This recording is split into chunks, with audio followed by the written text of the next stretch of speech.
just the opposite. Masculinity has a sport problem. Welcome to Aspire, and I Have the Right To podcast, where we amplify voices, share stories, and drive change in the fight against sexual assault. We explore the critical issues surrounding student safety, institutional accountability, and survivor empowerment. In every episode, our goal is to provide insightful conversations with survivors, experts, educators, and advocates, giving you, our listener, valuable information, resources, and actionable steps to create safer environments and cultivate a culture of respect and consent.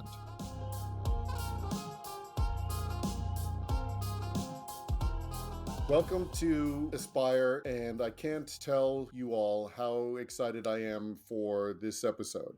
It is for deeply personal reasons that I'm extremely excited to have a wonderful guest with us today, Don McPherson, who is joining our podcast and we hope will be a regular visitor to Aspire.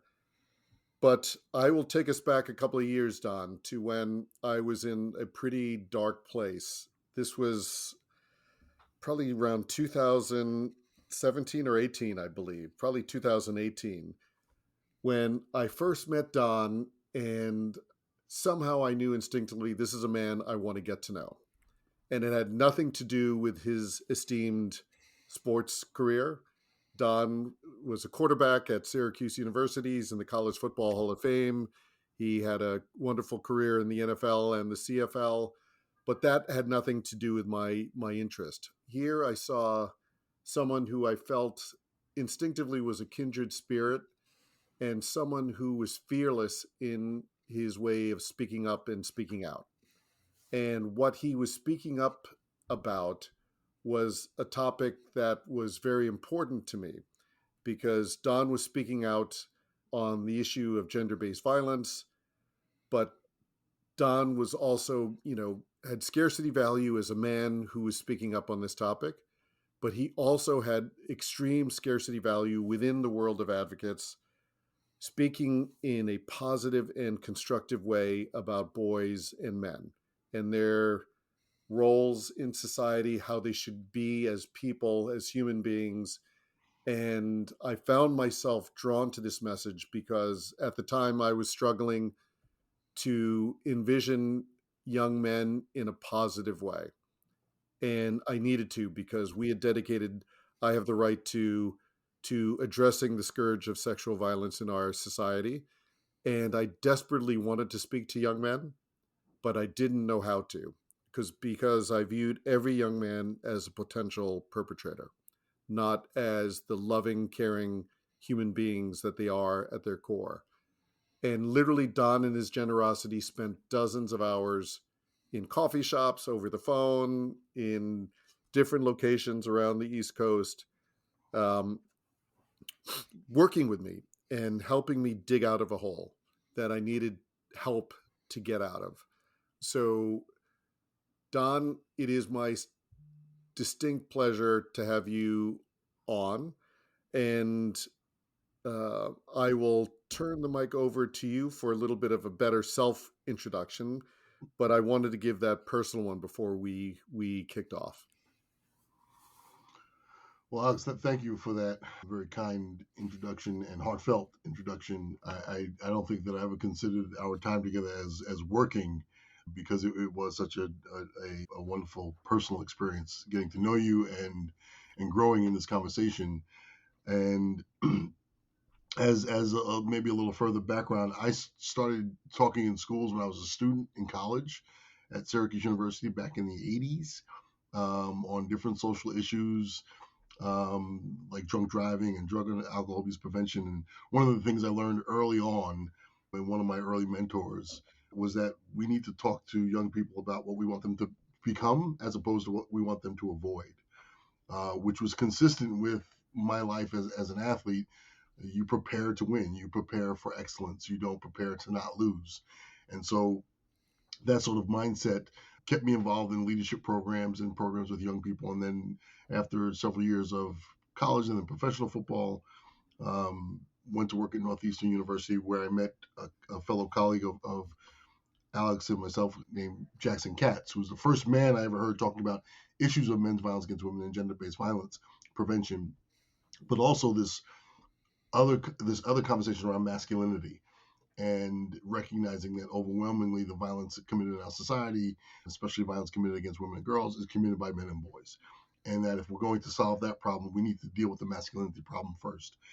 And I've spent nearly 30 years in that space doing that work. And several years ago, as I started working on a book, actually, as I started working on rewriting a book that I had written originally in early 2000s, I started thinking about how the work that I've been doing has been the work that was asked of men by survivors and by women to address the ways in which masculinity was harming women's lives.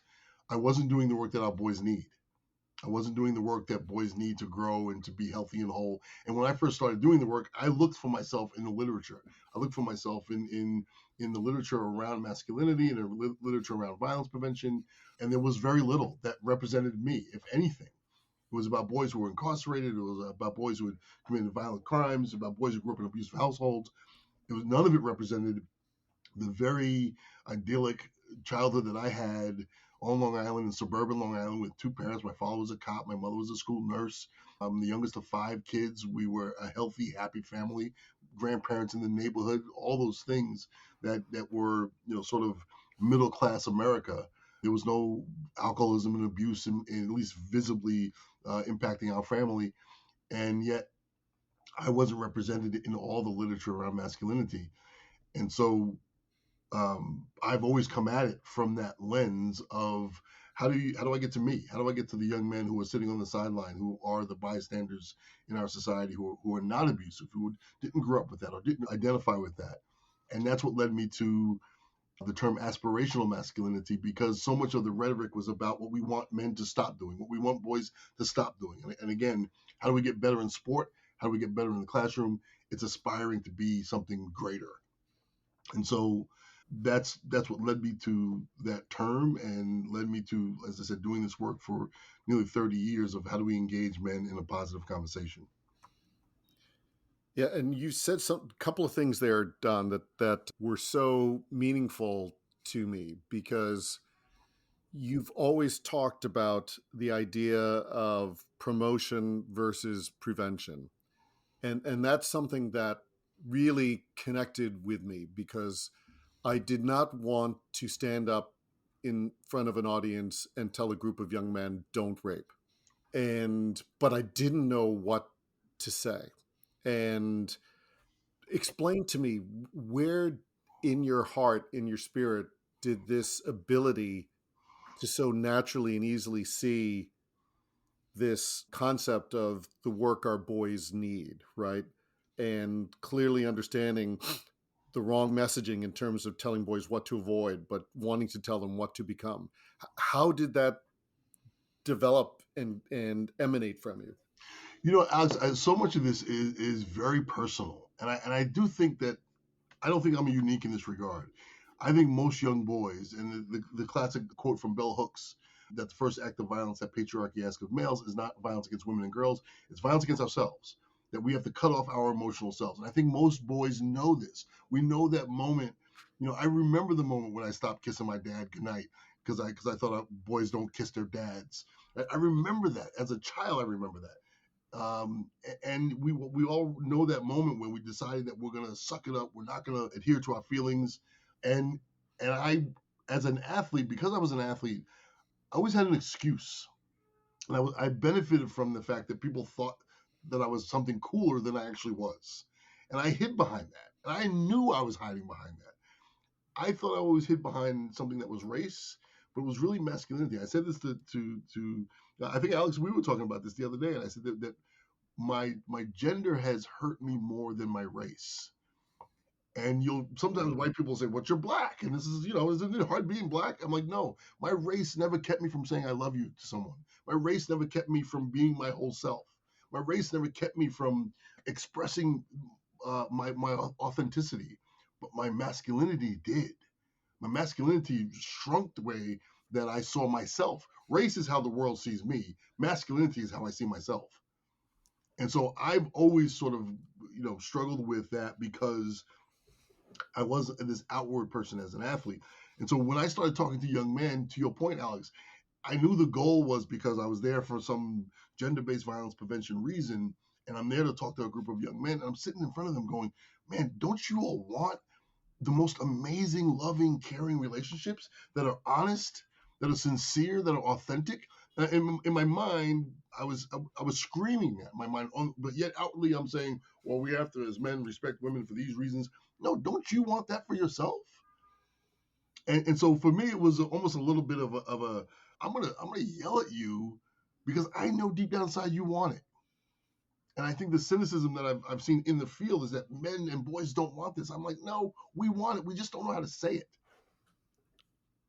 Gabriel, I see you about to say something. Go ahead. Yeah, and I You think jumped out of that your shoes.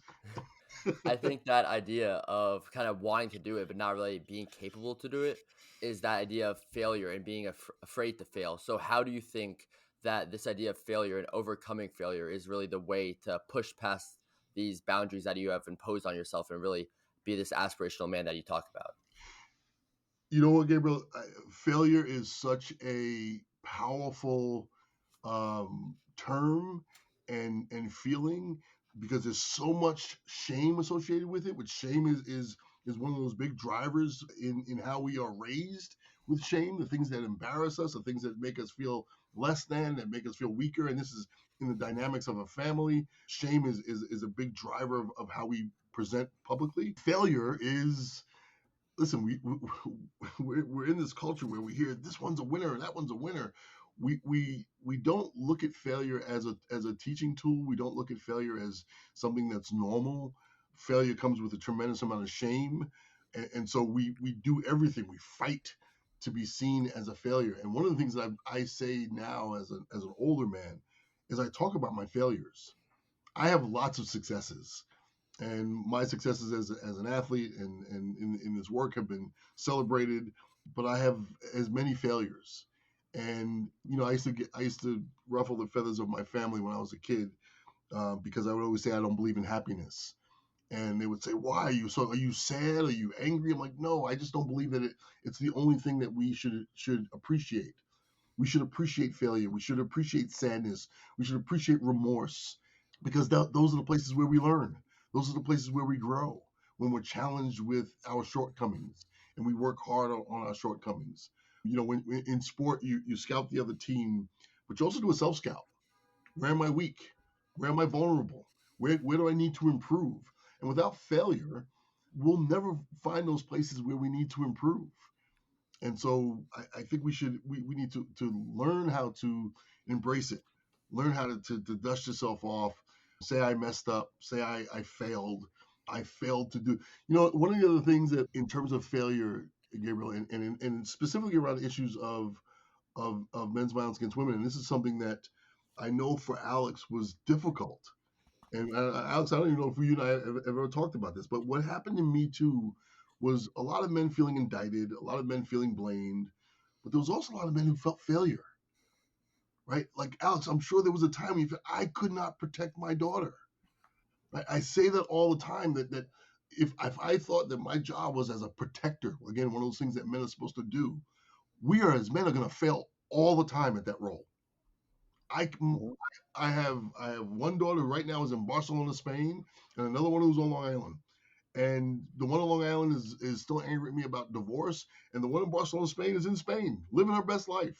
I can't protect either one of them right now. And so this notion that somehow, as a man, how I identify with my power, my agency, that I get to protect and provide, is actually really false. And so I better embrace the understanding that I'm going to fail in that role that is actually superficial, or actually a false role. You go ahead. I see you. Yeah. So I'd like to go back to when you were talking about, like, in a sense, when you were younger, like hiding behind a curtain and having masculinity as like a barrier between expressing your true self. And I think that's like something that resonates with like everybody, whether it just be um like locker room talk or like anything that relates to that. I think every boy has an experience where they feel that like they should act accordingly and in a certain way. And seeing how you went from that to, openly like writing a book about masculinity and being so comfortable and experienced with the topic, what is something that you would say to like those younger boys who are like kind of blocked by that barrier? What is something that you would say to them?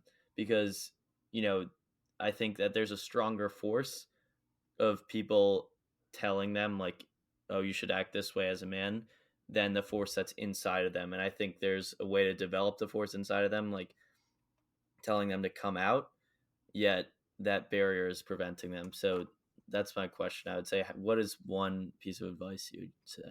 I think Hugh, you and Gabriel are examples of you're doing it. One of the things that, in an abusive relationship, one of the things that abusers do is they isolate their partner so that their partner can't hear anything positive or can't hear anything that helps them see themselves outside of that relationship. And masculinity in very ways, the culture of men, of culture of power, right? That's what when an abusive relationship is about power. A culture of power wants to keep people silent and almost isolated in the thought, like they need to be adhering to whether it's a fraternity and sort of the rules of the fraternity and the brotherhood, right? So we remain silent and become we do this in sport, right? We all want to be right here, in Buffalo, we have the Bills Mafia, right? You want to be a part of the family. And so you all the oars are going in one way. So you give up your individuality. And for young boys who are just learning their individuality, learning their authentic selves, and all of a sudden they're being told they're not supposed to, whether it's cry or they're not supposed to express care or love or feeling in some way, there's all this language. That's why the title of my book is You Throw Like a Girl. There's all this language that silences boys. And for me, what helped one was obviously the race and gender being intertwined in my experience helped me see sometimes that I was not a part of the group, even though I was a part of the group because I was the black kid on the exterior. And then I started asking questions, and this is what to your question, you is that if you're feeling a certain way as a boy or as an individual, and you're feeling something and you feel like the people around you are not necessarily supporting it, find that one, maybe two person or persons in your life where you can say, hey, have you ever felt and expressed a feeling? Do it in a safe environment. Don't do it to the whole group, right? Say, I disagree because we all should be crying when we see kittens in the street, right? But really find that person. And for me, I'll never forget, ironically, and it's not because I was I I was I was closer to my mother than my father, but I remember crying about a girlfriend once, and my mother, of all people, helped me have the feeling, and she didn't shame me. She didn't tell me to be a man. She just let me have the feeling, and she said, okay. And she didn't give me advice. She just let me have the feeling, and then she walked away. I'm like, wait, aren't you supposed to tell me something? As a woman, aren't you supposed to tell me something? No, she just let me have the feeling. And I thought it was so, I can remember this like it was yesterday. I was probably 12 years old, 13 years old. And she just let me have the feeling. She didn't tease. She didn't, cajole. She didn't say anything. She just let me have it. And she walked away. And I thought, wow, I'm okay to have the feeling.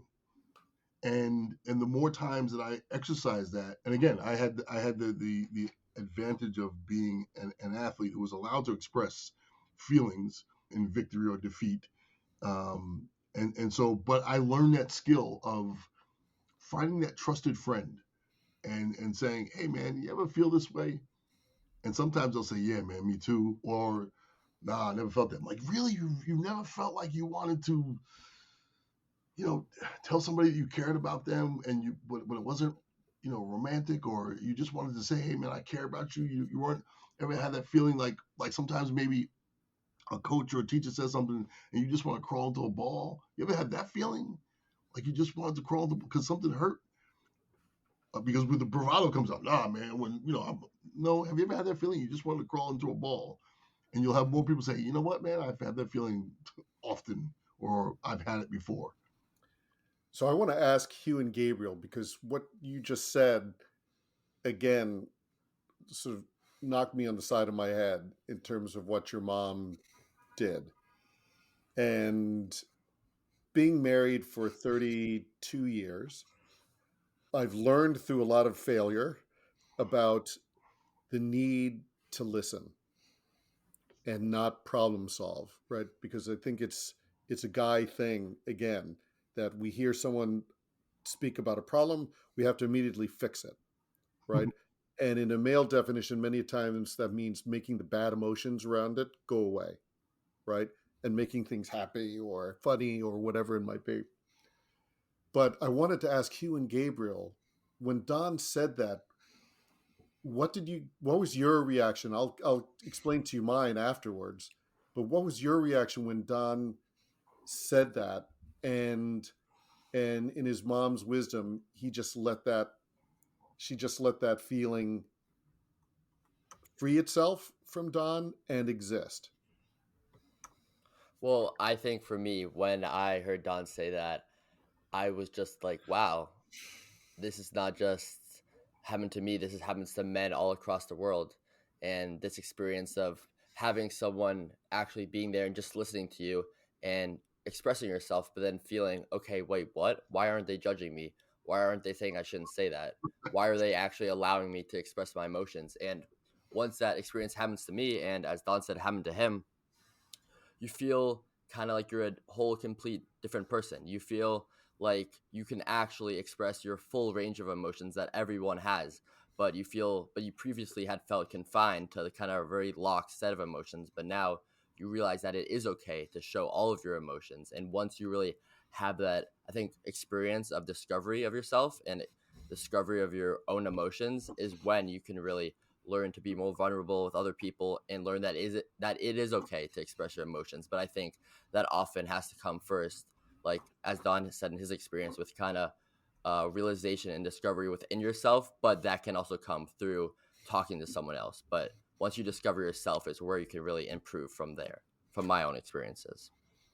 I agree with that, and Gabriel, and I like the way that Don described it as just like letting you have the feeling, because in many senses, like there's a confined like emotional spectrum when it comes to like socially constructed masculinity, and in many senses you're just not allowed to feel a certain way. But the way that you describe it as like letting you have that feeling and it being so powerful, and kind of just thinking the moment after about like, this is what I'm feeling, and really reflecting on yourself, and the fact that you still remember the story today just shows how powerful that is. And that's something that also definitely resonates with me, because in many senses, like I feel like I haven't been able to like have a certain feeling, but I have also had experiences where people have let me had a certain feeling. And I think also with the idea of talking about your emotions to other people, I think there's a very big difference for a lot of young teenagers and men about the difference between talking about your emotions to your family compared to your emotions with your friends. Because you can really be open with your family and you feel like you can talk to them about anything because they're your parents or your siblings, whatever. But when you're talking with your friends, you really want to appear a certain way. So I feel like, at least in my own personal experiences, I've had times where I've kind of wanted to say things, but I've had to hold back because I don't want to appear like I'm too emotional or sensitive in one way or the other. But once I've really had those conversations with my friends, I've realized that, okay, they also feel this same way and they are there for me. And they have that same kind of vulnerability with each other, and we can really express our true emotions to each other. And when you really have that, I think, peer to peer connection and openness with each other, I think that's such a important and strong thing to happen, because it's not just talking to someone who's much older than you, but really talking to someone on that same level and realizing that people that are super young and super old all experience these same emotions, but are really afraid to express it. So I think of how many times myself that I've been feeling something and I haven't had the freedom, the love, the support to get it out. And knowing, just going through this again and having this conversation, I viscerally can remember what those feelings are. It can deal with your idea of safety, autonomy. It can really mess with mind in terms of who you think you are, right? And then therefore how deficient you are because you're having these feelings, right? When I should be just sucking it up and being a man, right? I mean, listen to that language that I use. It comes so easily and quickly, right? Be a man. Don't cry. And thinking how many young men are experiencing that feeling right now at this precise moment, and how much needless anxiety, suffering is going on. But Don, the way that you said it, it was like seeing a bright light out there. And I was feeling, literally, I was feeling like I was floating. And I had the ultimate freedom. And you know what? The beauty of like feeling safe in your feelings is to say, I'm all right. You know? And maybe these things that I feared so much about these feelings aren't that bad after all. Right?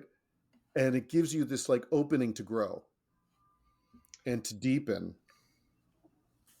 You know, Alex, this and as Hugh and Gabriel were talking about their experiences as young men, I thought about like how do you, to your point, Alex, like when you're stuck in this. This is for some. This is not just a masculinity thing. This is so many of our young people, so many people, generally, because we live in this very superficial, values driven society.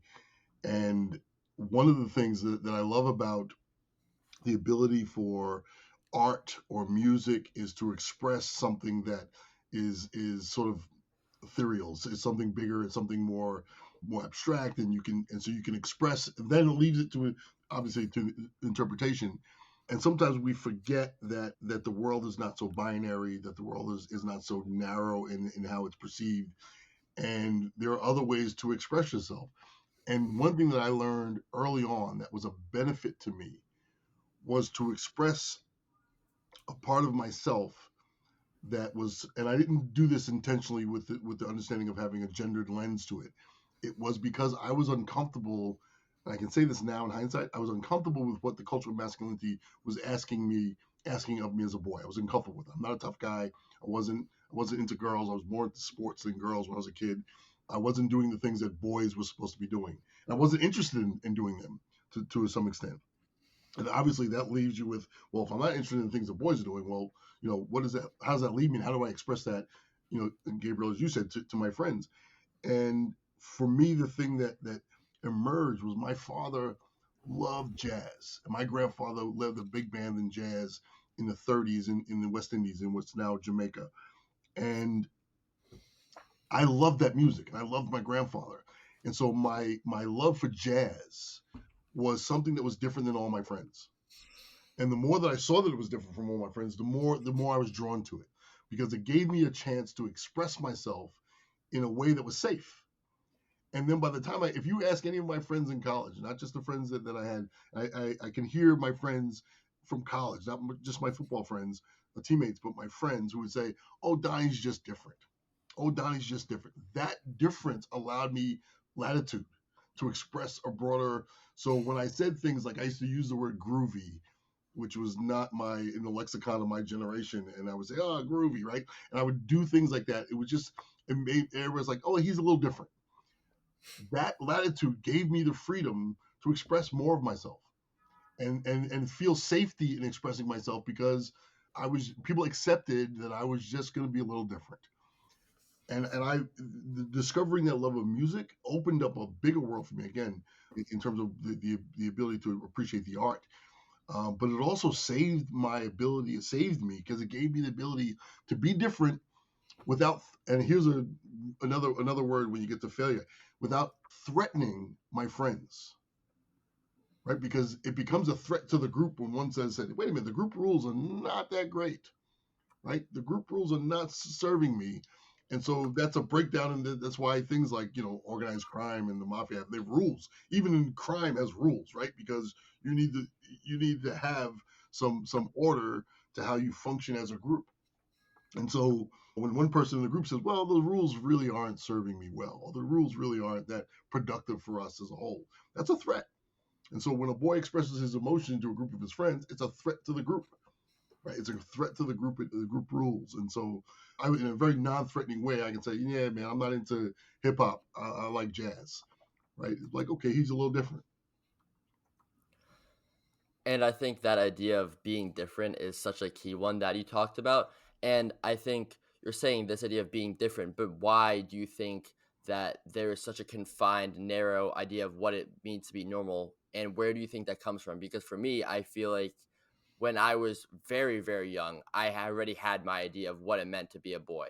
Not when I'm 10, not even when I'm 12, but at a super, super young age. And how do you think, especially, it should be taught for people that are so young, and how it should be really brought up in schools or even by parents to make it not such a narrow definition of what it means to be normal? So even people who do, let's say, have the same interest as you as jazz, that might be seen as different, but actually are scared of having it be different and not be kind of pulled to that. So instead, they kind of retract from having that interest in jazz. But instead, how can we teach them to really be encouraged to really not to drive off that path? Okay, so Gabriel, you just spoke to the, I don't want to say insidious because it's going to sound like it's totally negative, but it is around adherence to the rules, the insidious nature of patriarchy, right? And because it is, when you said, like, where does it come from? We put our hand over our heart, right? We say this is what it means to be American, or this is what it means to be, and there's certain rules, right? And so there's this larger construct of of of the patriarchal view of gender, that men do these things and women do these things, and the things that men do are the things of power and control. This goes back many years. This is not just a recent issue in conversation, and it's also linked, and it's where conversation gets also very not just political but religious. God is the Father, right? God the Father. And that means that if we think about father in the construct of the nuclear family, right? God is the father who works and sacrifices and is selfless and is emotionless, and right, and yet and is in charge, and it looks a certain way, and that's historical. It's anthropological. There's all these different ways in which you can look at that, but that's at the core, the fundamental of why you knew it so early as a boy, because it's in everything around us, and it's been, a colleague of mine talks about, he'll always say, one of the things he says, and when we do these kinds of discussions, he goes, does a fish know it's wet? And then he you sit there and you go, what, does a fish know it's wet? It sounds so, but when that's all you know. And we were recently talking about somebody who was bucking the system, and I said, you know what that guy is experiencing? This guy who was bucking the system, I said, he's been on the boat. He realized there's mountains and there's air and there's all these other things, and now he's back in the water trying to tell the other fish, wow, there's a bigger world out there. It doesn't look like the one that we've been. It's so ubiquitous in masculinity, and the rules of masculinity are so ubiquitous in our culture, because they're so intertwined in how we define power and strength and control. It's all, as I would say, that men have co-opted certain values like strength, right? And we say that strength is ignoring your feelings and sucking it up, as Alex said before. Be a man. That's not strength. Strength is saying I failed, and being courageous enough to say I have failed, or I failed, and I'm still sitting in my failure, and I'm going to learn from my failure, and I'm going to grow from my failure. I'm not going to hide from it. I'm going to put it out there so that I can learn from it and grow from it, and also hopefully be an example for other people to learn and grow from my failure. That's strength. Strength is not ignoring it and saying I didn't fail, I won. No, strength is saying I failed and I'm going to learn from it, and hopefully we'll all learn from my failure. That's more courageous than hiding from it. I think I'd also like to go back to the idea of like connection and difference when it comes to masculinity. So I think that in a way, like in experiences where I've had with Gabriel, just talking to him as a friend, I felt like the sense of validation for my own feelings through connection. But in a way, I like how, Don, you were describing like just your experience with jazz and like the kind of music you liked. You found a certain comfortability in difference. So I think like that's a level that is hard to get to for many boys and young men. They don't want to be different. They want to be on that narrow path of masculinity. And but the reality of it is that the world, everybody's different in the world. There's no one person that is the same exact person as another one. So, how do you find that comfortability and difference? Because I think that connection is like something that is hard to get to for many people, but Yep. I think it starts there. And so how do you go from, validation in connection to validation with difference? It's an excellent question, and you said something that is so important and so hard sometimes for us to wrap our brains around, is that we're all complex, right? We're all different. And I remember my first day in abnormal psychology, and the professor was talking about why it's kind of like prevention work, right? You can't prove what you prevented. But this professor was talking about abnormal psychology, and I remember thinking to myself before he said it, I was thinking to myself, well, what's normal? Because I didn't feel normal, right? I was a black football player on a predominantly white campus. There was nothing normal about my experience. I was the only one, right, on the whole campus. So there was nothing normal about my experience, and yet I was being lionized as this athlete. And so what is normal? And I think we all have those parts of ourselves that don't fit in the predominant culture in which we exist.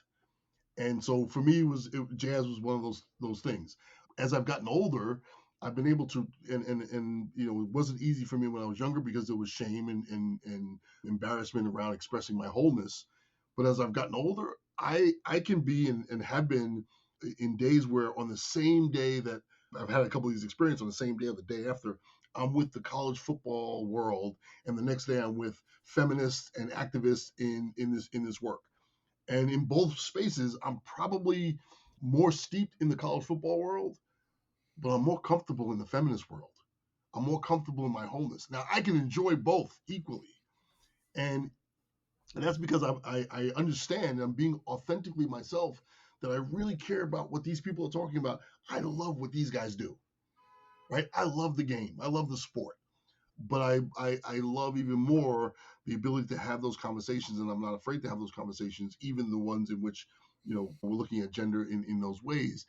And we all and so I can put it in that sort of drastic dichotomy. But the reality is, you have people who there was I shouldn't go to it, but there was a skit on Saturday Night Live with couples that you just can't imagine they're together, right? And there was like these two very drastic couples, but they valued something in each other. They saw something in each other, and I think that we all have that. We all have that.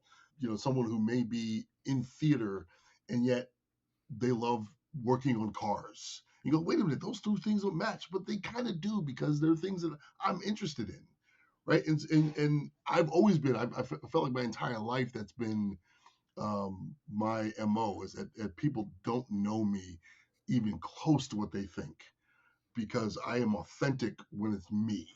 So the things that I like to do in my downtime, or the things that I value in my life, or the things that I sacrifice because I don't value them, are very often a surprise to people. And I think once we allow ourselves to start understanding your own wholeness and then sitting in it, you'll find that group, right? I talk about all the time about a professor that I had in college, and then someone I went to work with many years after, how they knew each other 20 years before I worked and knew them.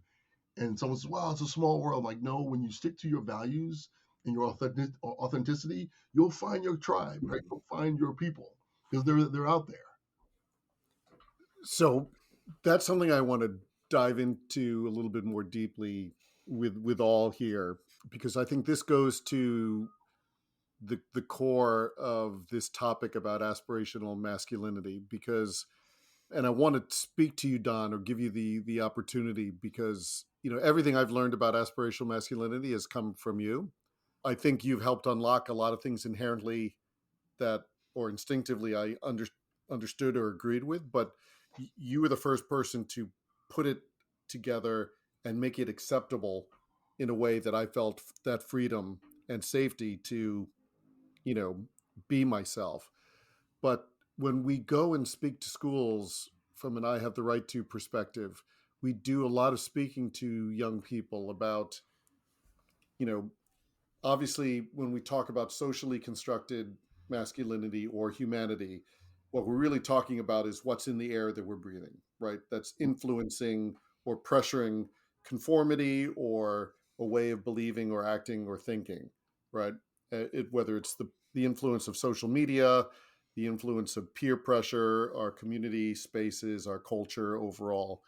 But, you know, each one of us in our core has our being, right?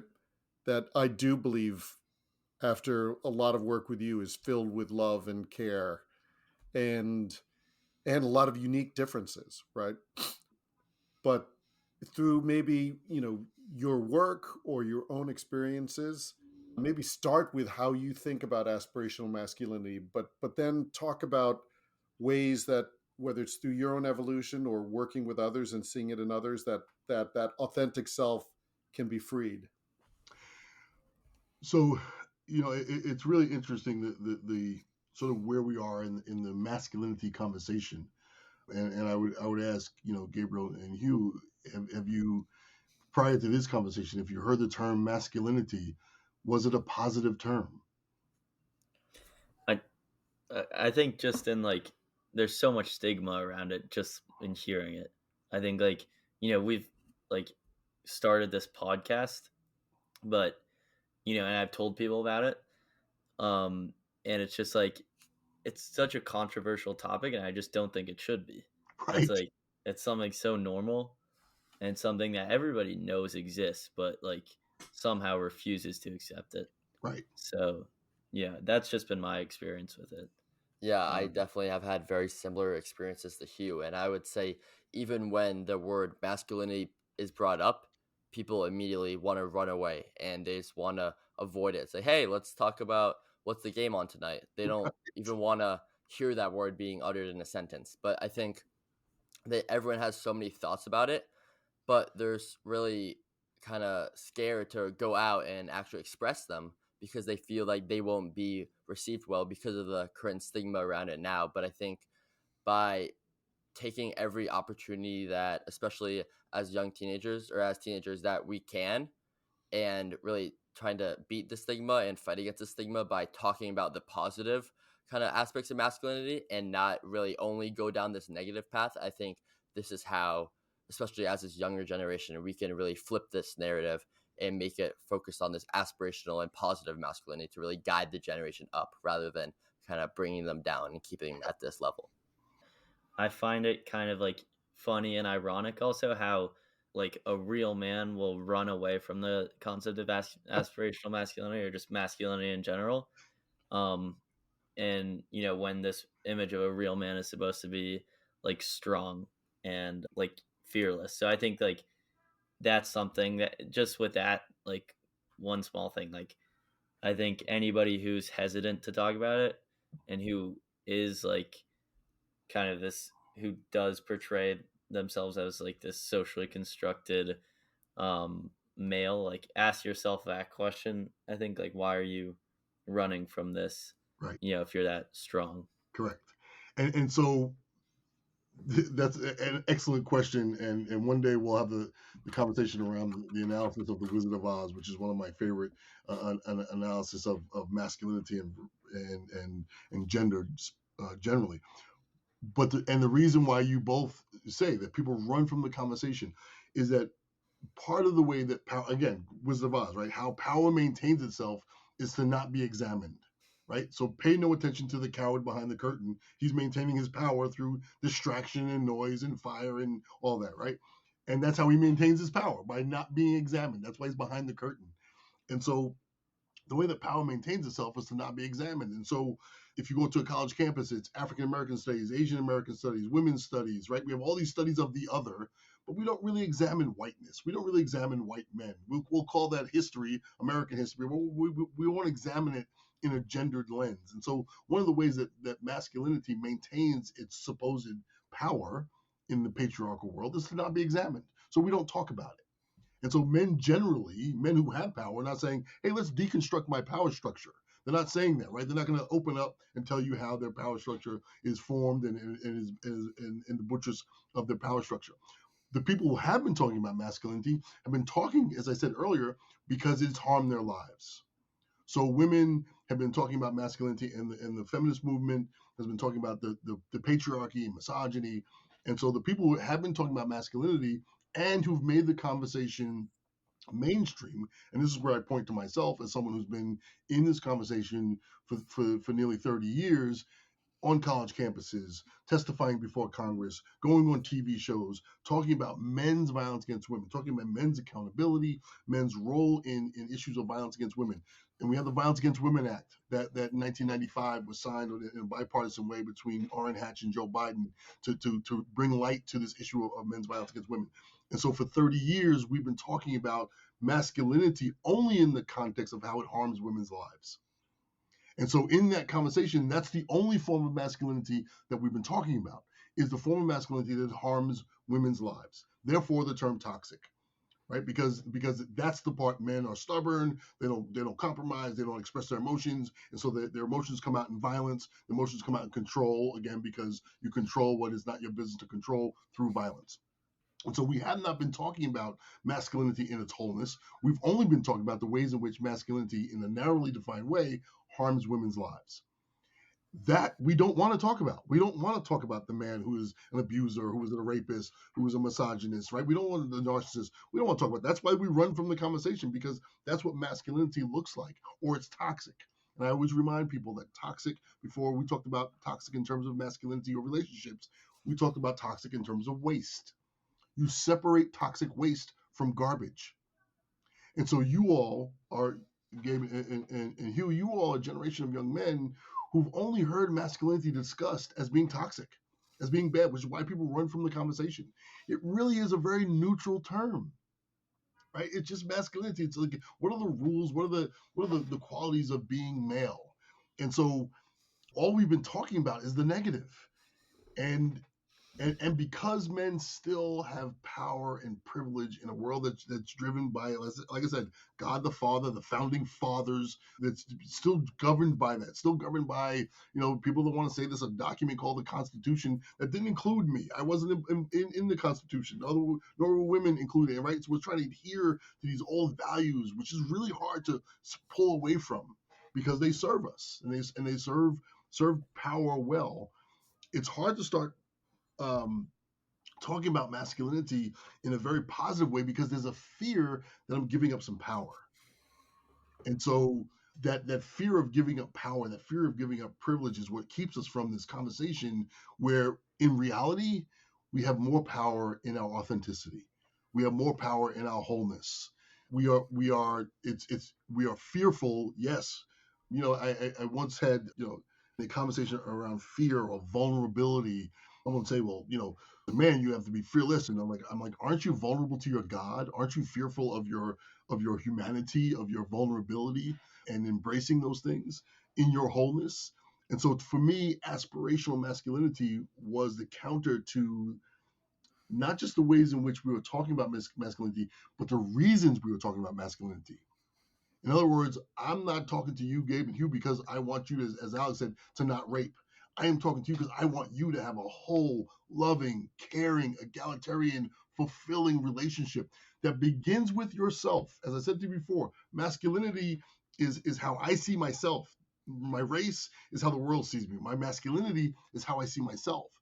Am I going to be loving and caring and respectful and authentic to myself first? I cannot share that with other people until I share it with myself. I cannot share my authenticity with others until I truly embrace my authentic self and I feel confident in expressing my authentic self. That's the aspirational part. I talk about living authentic, whole, and evolving. And the whole and evolving piece is my whole self, my authentic self, but my whole self, and living my whole self, not leaving part of myself at the doorstep because I fear that I'm not going to be accepted, but really, truly bringing my whole self. The evolving piece, and this is the last thing I'll say about this, ways in which we talk about masculinity and aspirational, is we often talk about manhood. People talk about manhood, and you see me puff my chest out when I say manhood, right? I got to be a man, right? It's this manhood piece that we get to. And it's like this, Mufasa kind of manhood, dominant and in control and in charge. And we often think of manhood as something that we arrive at and we're done. And then we spend the rest of our life defending our manhood, right? He challenged my manhood. I got to defend my manhood. And so this notion that this manhood is this fixed thing that we achieve once we've gotten the job or made the money or got married or whatever, and all of a sudden I'm a man, is so false in who we are as human beings. I'm 59 years old. I am evolving. I've been in this work for 30 years. I am still learning how to love better, how to express better, how to be more whole, how to be more authentic in every aspect of my life. I am still learning those things. And I will say that part of what's helped me learn is the failure. Remember, we talked about failure. My own failures has helped me evolve, but the failure of other men and the ultimate failure of other men, talk about cowardice, are the men who've committed suicide because they're in my station in life, struggling with massive change, unexpected change, and they don't have the skills to navigate them. And one of those skills is say, I failed. One of those skills is say, I was wrong. And I'm sorry, and really changing from the I sorry, not just saying I'm sorry because you want to get out of an argument, but truly changing and understanding. And that means to be completely aware of your authenticity. And so the evolving piece in all, live authentic, whole, and evolving, is recognizing that this is a work we are constantly learning. We are constantly evolving in who we are as men. Because there are conversations now. It frustrates me sometimes when I hear people talk about someone from decades ago and expect that they live the kind of life that we uphold now, right? Is that the world has changed, the world has evolved, and now we're able to express things and live a more authentic truth than we were years ago. And so we and you too, you young men, truly, that song, of one of the songs I used to listen to before every game. Children are our future. You all are the future, because you're going to show us what evolved masculinity looks like in ways that your grandfathers could never imagine. And so we have to continue to evolve, and as older men, we need to learn from younger men of what that aspirational masculinity looks like. And it's not just, as I said before, telling you what not to do, but it's telling you how to live your whole authentic self. Don, I can't tell you how excited I am to have you on, the podcast, because you have inspired Aspire, as they say. And, your wisdom on this topic, from the first time I met you, I think I said, I want to find out where the hell this wisdom comes from, right? Because I always like to find out what makes people tick. But it is so simple, so basic, yet so profound. I know that since I've met you, I feel more powerful. Mm. And, that's a loaded phrase, because it carries so many deep meanings, right? It means that I'm making myself vulnerable to say, recognizing I wasn't as powerful as I thought I was beforehand, right? And this sort of freedom and openness of embracing people, embracing life, accepting every emotion, every fault, every strength that you possess. It's what makes you, human. And I think we one thing that I want to learn from this podcast is we all have so much more in common than what separates us, right? And our society today is looking for every excuse to divide us from each other. And what I love about your work, it is universal. It is called aspirational masculinity, but it's really about humanity, and recognizing and acknowledging and accepting that in ourselves first, like you so beautifully said, because only then can we acknowledge and accept it and embrace it in others. And there's so many other topics from my notes here that I want to jump into, but we will, I think, need to leave that for another episode. But I want to give everyone an opportunity for any, last comments or last words before we wrap up today. Yeah, well, first, I just want to say thank you, Don, so much for your time and for this amazing conversation. And I think one last key important thing that Don touched on, and I think all of us touched on, is kind of the importance of really sticking to your true values and really finding yourself before you can find others and before you can build relationships with others. Is really finding who your true self is and really building on that and learning who you really are. And that's how you can kind of expand and help others first. But it's always, you have to learn how to find yourself first. I agree. And Don, thank you so much as well for coming on and speaking so profoundly about this topic. And one last thing that I would say, or just like a wrap up for this podcast is, or this episode, is knowing that you're different is okay. And because if the world functioned in a way where everyone was the same, it wouldn't work. So, and that goes back to the idea of, as a man, being able to express your own emotions, and being able to express your difference. So I think that ties things together in a good way. And I'm just so grateful to have you here today, Don.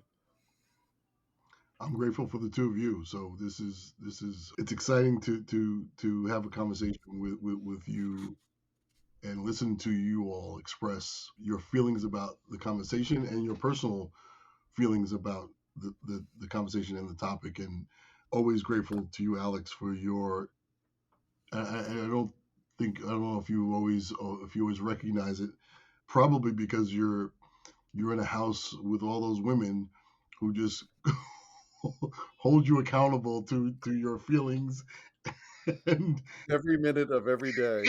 Exactly, right. And so, but for you to express what you do and to bring us all together, I mentioned the Wizard of Oz, and I'll spare you the complete analysis, but one of the analysis of the Wizard of Oz was that the lion was always courageous, and the Tin Man always had a huge heart, and and the Scarecrow was intelligent, and they needed somebody to say, you are those things, right? They needed it to be validated, because if you go through the story, they were all isolated in their own parts of the wilderness, and sometimes you need somebody to say, Alex, you are powerful, and it's a beautiful power, and it's valued and it's cherished and it's appreciated, and for you to bring us all together is a tremendous act of love and compassion and power, and I'm grateful for that. Well, thank you. And Don, I truly want to say this with meaning. I love you. Love you. Is something men we don't say to each other. We are all about, with this podcast, creating safe spaces. So I do hope that our listeners can find those connections, those safe relationship spaces, to have the kind of conversations that we talked about today, to experiment with expressing your true emotions and feelings. And for those friends, that they let that sit there and exist, like you so beautifully said, Don. And to think about aspirational masculinity in how you explained it, Don, in terms of awe, authenticity, wholeness, and evolving. And I think that's a beautiful, simple way for us all to think about how we should exist. And it's a big challenge for men, I think, as we've learned through our discussion today. And we are here to support each other. And that is what Don's life work is. That is what I Have the Right To is looking to do with our work with students around the country. And Hugh and Gabriel, I can't thank you guys enough for being here. I also want to thank our producer, Ben, for helping us behind the scenes. You are literally the best. And we want this conversation to continue. So until next time, many thanks, everyone. Thank you so much for listening. Like and subscribe to the podcast on all platforms. And if you enjoyed today's episode, please give us a 5-star rating and tell your friends about Aspire. Follow us on social media at I Have the Right To. Learn more about our student and executive programming at our website at ihavetherightto.org.